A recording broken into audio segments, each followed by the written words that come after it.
उन्होंने advance trigonometry को रट लिया और अपनी 32 साल की छोटी सी उम्र में मैथ की करीब 3900 इक्वेशंस की खोज की। इस महान गणितज्ञ के सम्मान में पूरा देश उनके जन्मदिन को नेशनल मैथमेटिक्स डे के रूप में मनाता है। तो आइए दोस्तों, बिना आपका समय खराब किए हम श्रीनिवास रामानुजन के बारे में शुरू से डिटेल में जानते हैं। रामानुजन का जन्म 22 दिसंबर 1887 को भारत के तमिलनाडु राज्य में ईरोड नाम के एक गांव में हुआ था।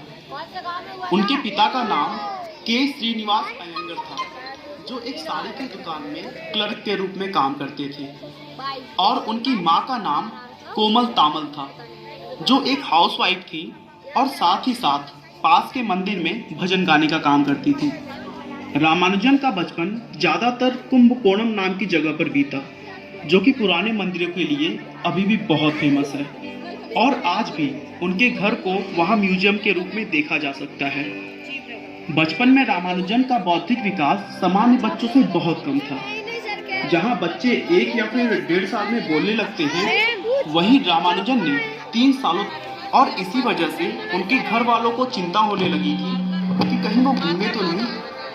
रामानुजन की मां ने 1891 और 1894 में 2 और बच्चों को जन्म दिया, लेकिन दुर्भाग्य से दोनों की बचपन में ही मृत्यु हो गई। 1 अक्टूबर 1892 को रामानुजन का एडमिशन एक लोकल के स्कूल में करवाया गया। उन्हें पढ़ाई लिखाई का शौक बचपन से ही था, और मैथ के सब्जेक्ट में तो उनकी विशेष रुचि थी। रामानुजन ने 10 साल की उम्र में प्राइमरी की परीक्षा दी और पूरे जिले में सबसे ज़्यादा नंबर लाने वाले छात्र बने, और उसके बाद आगे की पढ़ाई के लिए उन्होंने टाउन हायर सेकेंडरी स्कूल में एडमिशन ले लिया। शुरू से रामानुजन के दिमाग में हमेशा अजीबोगरीब क्वेश्चंस आते रहते थे, जैसे संसार में पहला पुरुष कौन था, पृथ्वी और बादल के बीच की दूरी कितनी होती है, और भी इसी तरह के बहुत सारे। उनके प्रश्न उनके टीचर्स को कभी कभी बहुत अटपटे लगते थे और वे उनसे झल्ला उठते थे, लेकिन रामानुजन का स्वभाव इतना प्यारा था कि कोई भी उनसे ज़्यादा देर तक नाराज नहीं हो सकता था। बहुत जल्द स्कूल में उनका टैलेंट सबको दिखाई देने लगा, और जैसा कि मैंने पहले ही बताया कि मैथ के सब्जेक्ट में उनकी रुचि इसी बात से पता चलती है कि वह स्कूल में होने के बावजूद कॉलेज के क्वेश्चंस को सॉल्व करते थे। एक बार तो रामानुजन के स्कूल के प्रिंसिपल ने यह भी कहा कि स्कूल में होने वाली परीक्षाओं का लेवल रामानुजन के लिए लागू नहीं होता है, क्योंकि वह चुटकी में उन प्रश्नों को सॉल्व कर देते थे। हाई स्कूल की परीक्षा में अच्छे नंबर लाने की वजह से रामानुजन को सुब्रमण्यम स्कॉलरशिप मिली, जिससे उनकी आगे की पढ़ाई आसान हो गई। लेकिन आगे चलकर उनके सामने एक बहुत बड़ी परेशानी आई। रामानुजन मैथ को इतना ज़्यादा समय देने लगे कि वे दूसरे सब्जेक्ट्स पर ध्यान नहीं देते थे। यहाँ तक कि वे दूसरे सब्जेक्ट्स की क्लासेस में भी मैथ के क्वेश्चंस को सॉल्व किया करते थे, और नतीजा यह हुआ कि 11वीं की परीक्षा में वे मैथ को छोड़कर बाकी सभी सब्जेक्ट्स में फेल हो गए, जिसकी वजह से उनको स्कॉलरशिप मिलनी भी बंद हो गई। एक तो घर की आर्थिक स्थिति खराब, और ऊपर से अब स्कॉलरशिप भी मिलनी बंद हो गई थी। रामानुजन के लिए यह एक बहुत कठिन समय था। उसके बाद घर की आर्थिक स्थिति को सुधारने के लिए उन्होंने मैथ की ट्यूशन लेनी शुरू कर दी। कुछ समय बाद 1907 में रामानुजन ने 12th क्लास की एग्ज़ाम दी और उसमें भी फेल हो गए, जिसके बाद उन्होंने स्कूल जाना छोड़ दिया।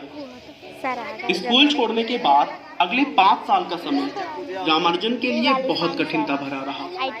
उनके पास ना कोई नौकरी थी और ना ही किसी के साथ काम करके अपने रिसर्च को इम्प्रूव करने का मौका, लेकिन ईश्वर पर अटूट विश्वास और गणित के प्रति उनकी लगन ने उन्हें कहीं रुकने नहीं दिया, और इतनी विपरीत परिस्थितियों में भी उन्होंने अकेले ही अपने रिसर्च को जारी रखा। 1908 में रामानुजन के माता पिता ने उनकी शादी जानकी नाम की एक लड़की से कर दी।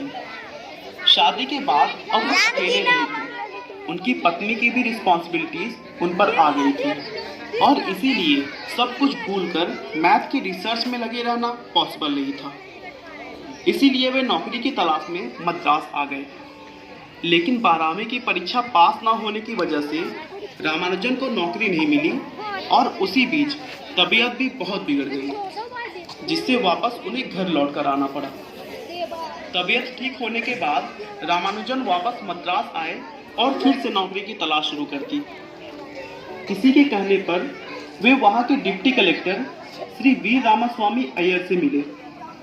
अय्यर गणित के बहुत बड़े विद्वान थे और आखिरकार उन्होंने रामानुजन की प्रतिभा को पहचाना और जिला अधिकारी श्री रामचंद्र राव से कहकर उन्हें 25 रुपए हर महीने की स्कॉलरशिप दिलवाई। इस स्कॉलरशिप की मदद से रामानुजन ने मद्रास में 1 साल रहते हुए अपना पहला रिसर्च पब्लिश किया, जिसका टाइटल था प्रॉपर्टीज ऑफ बर्नौली नंबर्स। अपना पहला रिसर्च पब्लिश करने के बाद उन्होंने मद्रास पोर्ट ट्रस्ट में क्लर्क की नौकरी कर ली और सौभाग्य से इस नौकरी में काम का बोझ कुछ ज़्यादा नहीं था और यहाँ उन्हें अपने गणित के लिए भी समय मिल जाता था।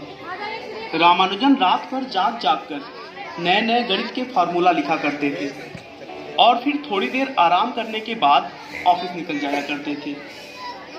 अब रामानुजन का रिसर्च एक ऐसे लेवल पर आ गया था कि बिना किसी अन्य गणितज्ञ की सहायता से काम को आगे नहीं बढ़ाया जा सकता था।